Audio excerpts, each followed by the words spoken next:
It is a great privilege to be gathered here at the International Strata Symposium 2025 today, a platform that unites industry leaders, legal experts, and policy makers across ASEAN and several other international jurisdictions to advance strata knowledge and also governance. This symposium is a pivotal step towards fostering collaboration, driving policy reform, and ensuring a sustainable housing and community across many high-rise and stratified development in Malaysia. I would like to extend my deepest gratitude to Dato' Jeffrey Ng, of course, the Board of Trustees and the entire REDA Institute team for inviting me and also their unwavering commitment to bringing together brilliant minds from around the world.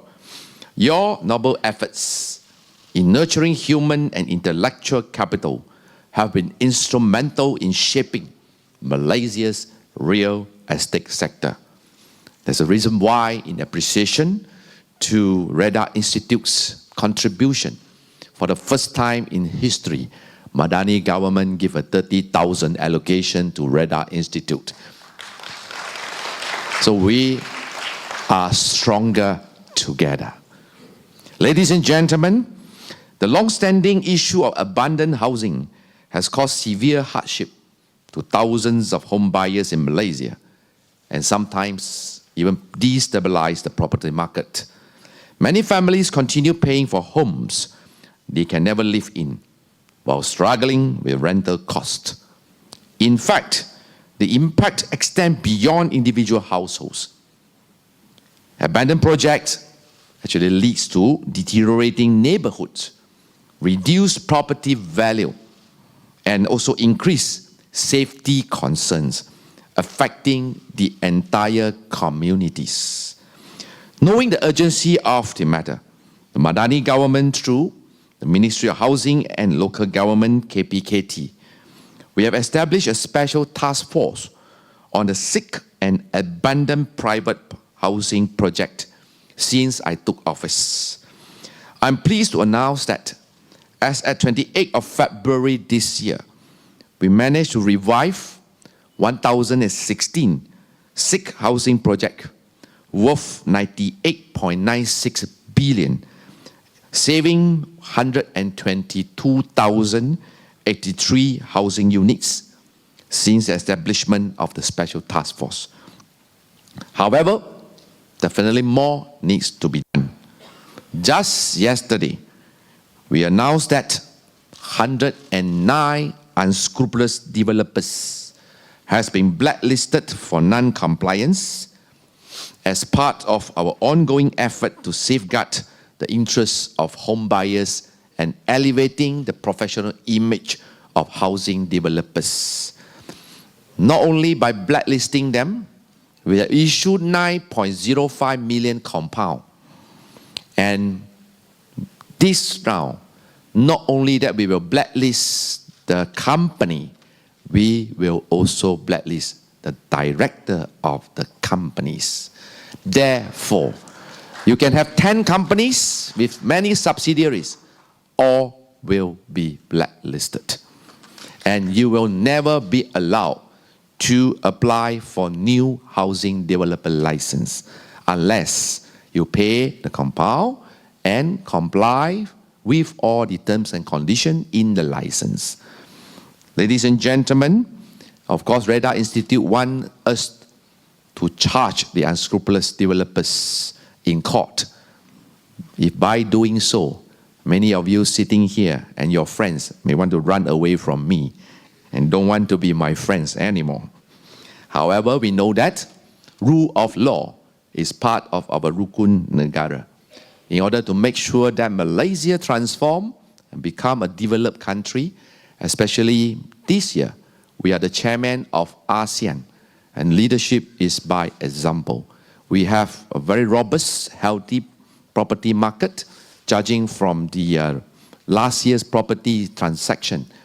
Malaysia is, for the property sector, has recovered fully from COVID, And we have a steady growth of nearly 11%, judging from the volume of transaction amounting to 232 billion, involving 420,421 units sold last year.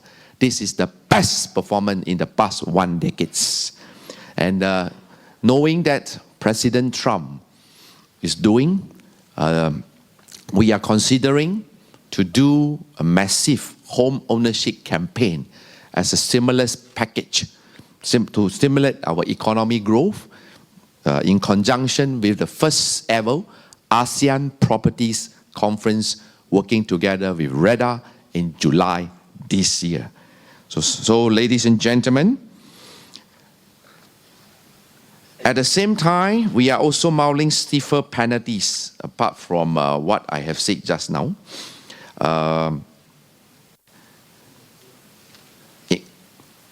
That include travel bans. That if you are found to be unscrupulous, just like if you own money and graduated from first class, graduated from universities, you call yourself a graduate, but yet you refuse to pay PT/PTN. Right? PT/PTN, can you know that? There are so many professionals, shameless professionals, okay, who make their living but refuse to pay PT/PTN loan. We will bar them from traveling. Same will go to the unscrupulous, okay, black sheep of the developing housing industry.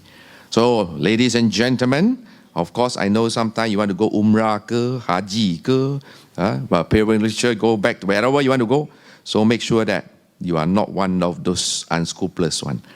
So, ladies and gentlemen, on that note, I would also like to commend REDA Institute. Okay, we at Ministry, we are committed to upholding high standards in our property market, because we believe that to restore home buyers' confidence and remove the bad apples from the industry, especially those who jeopardize the interests of home buyers. Don't get me wrong, when KPKT penalized the unscrupulous one, we also want to give recognition to the good one. Okay, KPKT, I'm the first ministers who give official recognition to Malaysian developers who have won FEPC World Gold Medal. Like what I say, Malaysian perhaps we are yet to win any Olympic gold medals, but congratulations to Malaysian housing developers that you have won 35 FEPC World Gold Medals. This shows the Malaysia Boleh spirit has reflected in our housing industries. Just like when we are still debating on the proposed Urban Renewal Act, whereby the opposition is staging, they want to go on street to do demonstration, but yet Malaysian developer has already stepped out from this country, and in fact, in Melbourne, Australia, many of the largest urban renewal project is actually built and constructed by developers from Malaysia, whether it's OSK, SP Setia, Gamuda. This shows that we don't do it in our own country, we do it in other people's place. So time for them to come back and restore the glory from Malaysia. So I'm here also on the 29th of April. I have organized 2 buses to take all the members of parliaments, especially the opposition, to join me to visit a few dilapidated sites which require urgent and immediate action. And then, of course, we also share with you some success story of urban renewal. And then I'm ever committed to table the act in this coming parliament sitting, which is going to start on the 23rd of June. And the act should be able to table and debated in July.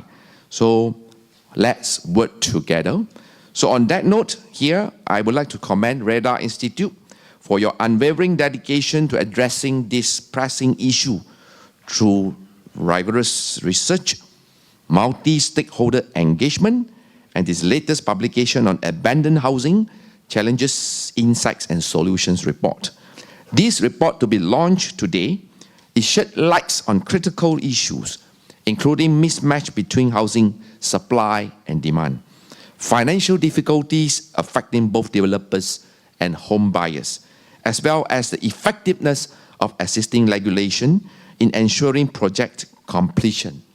It also examined best practices from countries that have successfully implemented robust measures to prevent housing project abandon, such as South Korea, Australia, and Singapore.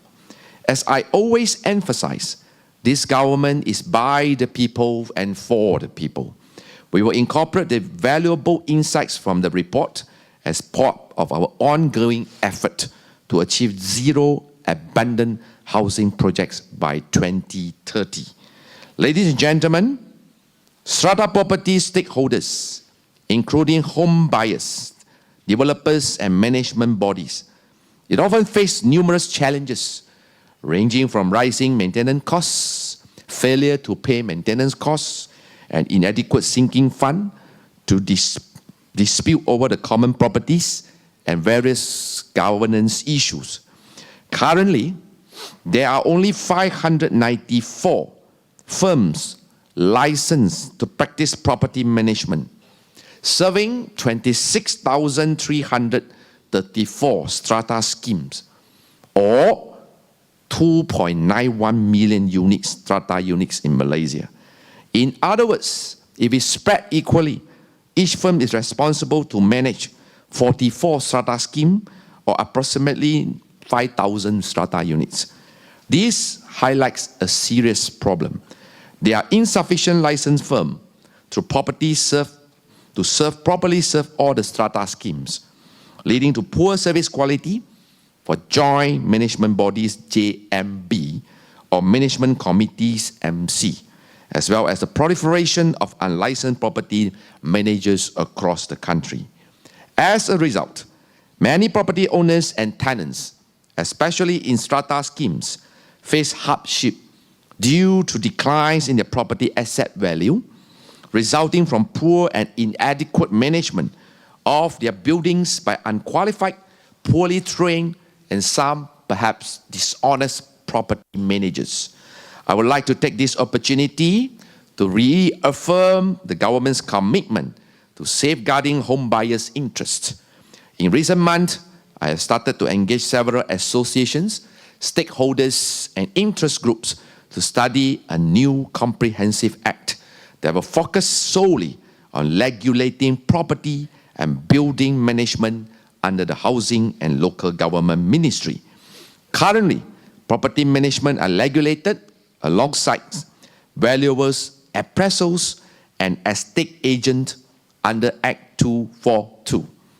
By establishing a new act specifically for property managers, we aim to improve the quality of property management services in Malaysia, ensuring that the maintenance fees paid by property owners or tenants are properly utilized, such as lift maintenance, parks, swimming pool, facility refurbishment, even waste collection or sewerage system repair works.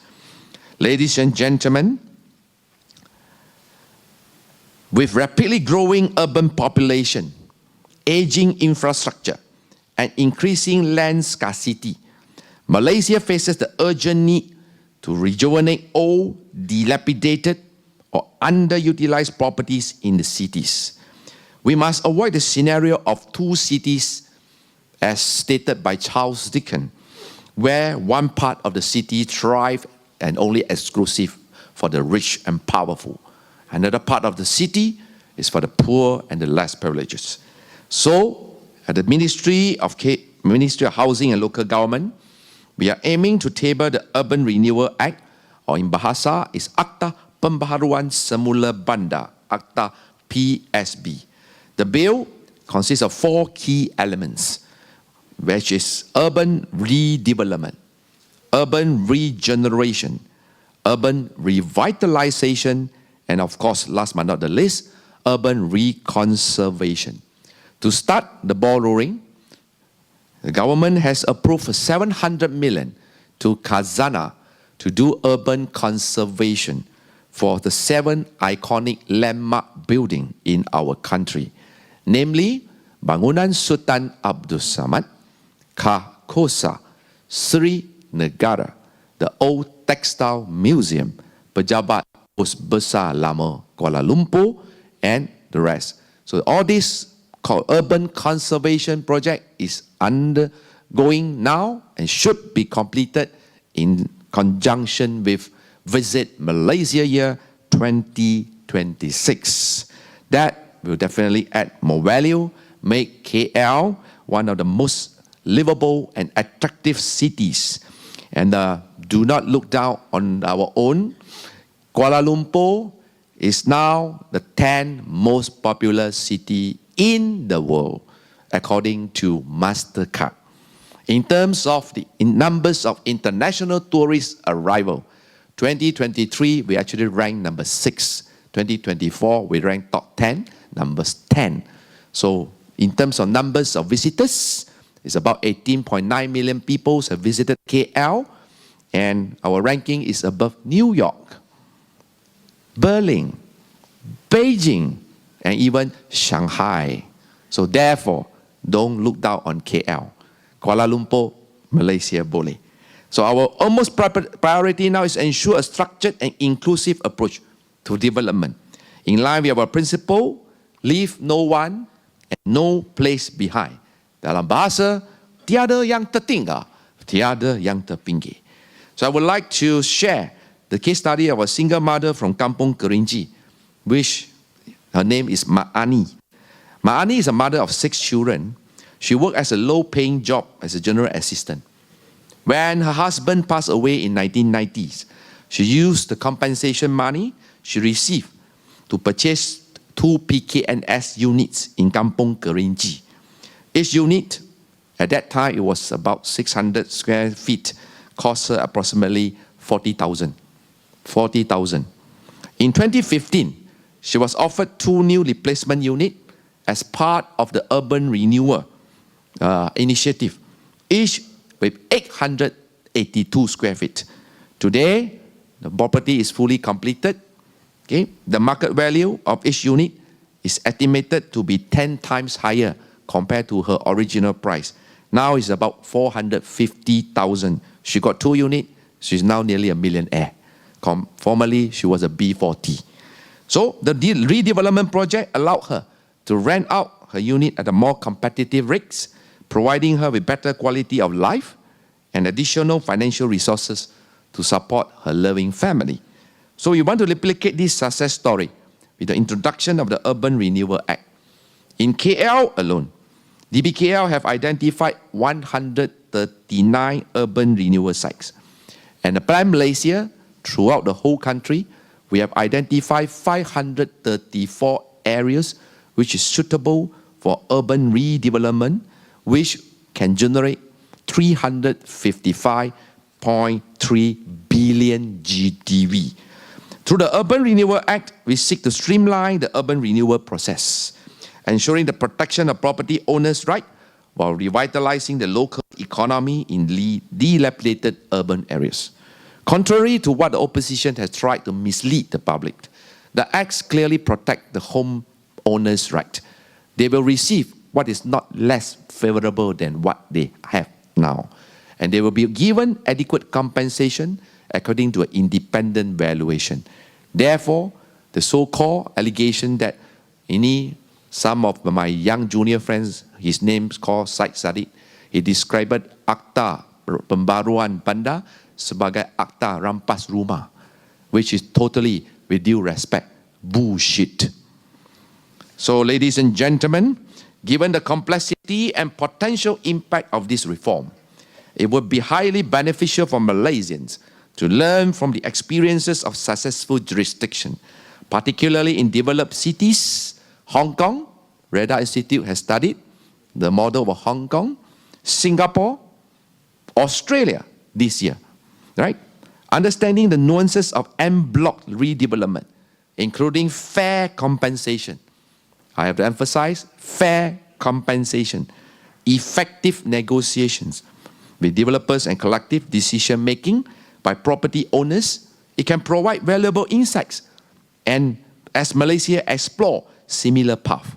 So in this regard, this 2-day International Strata Symposium 2025 serve as an essential platform for gathering global expertise on strata governance, legal framework, and best practices.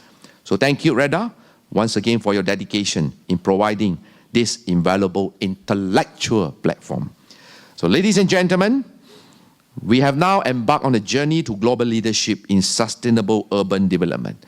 Abundant housing and strata management are not just national concern. They are shared challenges across ASEAN member states.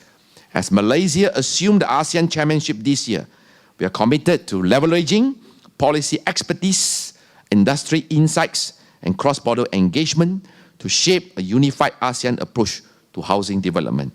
So in the second half of the year, we will work with REDA to host several key events at the regional level, including the ASEAN Real Estate Conference, AREC, the meeting of governors and mayors of ASEAN capital. By working towards regulatory alignment, improved financial frameworks, and stronger protection for home buyers, we can build a more resilient and sustainable housing ecosystem across Southeast Asia. Besides, Malaysia is set to run for UN Habitat General Assembly presidency for 2026 to 2029 term next month in Nairobi, Kenya. If elected, we aim to collaborate closely with member states around the world to expedite the implementation of the new urban agenda. Through this global platform, we hope to play an active role and become the pioneer in building cities that are socially inclusive and economically vibrant while improving the quality of life for all urban residents. So, ladies and gentlemen, distinguished guests, the future starts today, not tomorrow. So as we move forward, let us remain steadfast in our collective goal. Never forget our slogan, Rumahku, Syurgaku, Baiti Jannati. Right? So let us work together to build a housing ecosystem that's transparent, resilient, and inclusive. While that truly serve the people, I wish you all well and have a successful conference. Thank you very much.